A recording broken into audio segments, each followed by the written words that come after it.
Good morning and happy Wednesday to you. As David Letterman used to say back in the day, wake the kids, phone the neighbors. It's Hump Day Huddle time. We'll jump right in with your movie quote this week. Name the movie that this quote is from. Now you're in the sunken place. Leave your answers in the comments for me. Your nugget of awesomeness this week is about coming alongside. I've never been much of a boat guy. I mean, don't get me wrong. I love the thought of a boat, being outside on the water, etc. But if I'm really honest with myself, I just love the idea of having a good friend who owns a boat and invites me to ride on it from time to time. I know boating has its own lingo, which I'm not that familiar with, but I am familiar with the phrase coming alongside, which basically means one vessel pulling up next to another. And that reminded me of what I believe that we can and should do for other people. There's a Bible verse in 2 Corinthians that uses this phrase.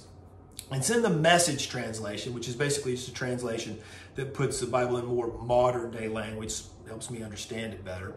And the Apostle Paul wrote, "He comes alongside us when we go through hard times, and before you know it, he brings us alongside someone else who is going through hard times, so that we may be there for that person just as God was there for us."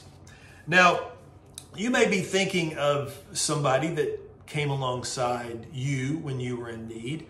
And some people are really, really good at this. It's like they have this innate ability to know what to do and not do, what say and not say. They show up when called, and they also know when to show up, when they're not called. And not everybody is good at this, right? I mean, we all know that well-intentioned soul that came by to help when really all they did was just drive us crazy. They gave every bad cliche in the world, hoping to make us feel better. But really all they did was make us feel like we wanted to put a pillow over their head for a while.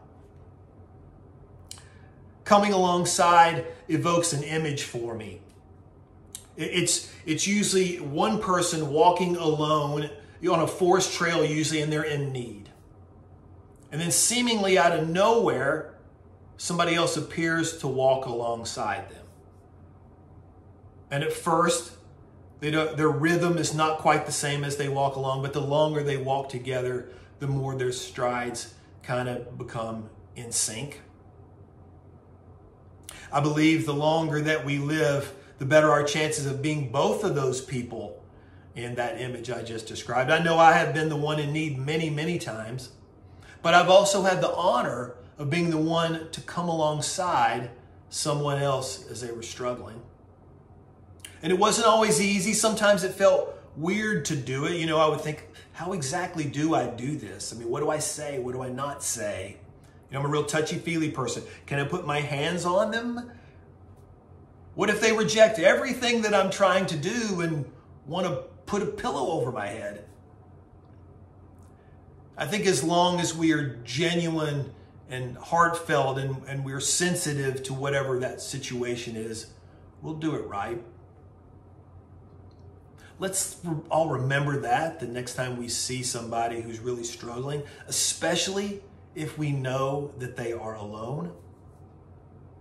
Walk along with them. Help them find their rhythm. Let them know that they are not alone. And make sure they don't have a pillow. I hope you have a great rest of the week. Thanks for coming out. We'll see you again next week. And as always, reach, grow, do.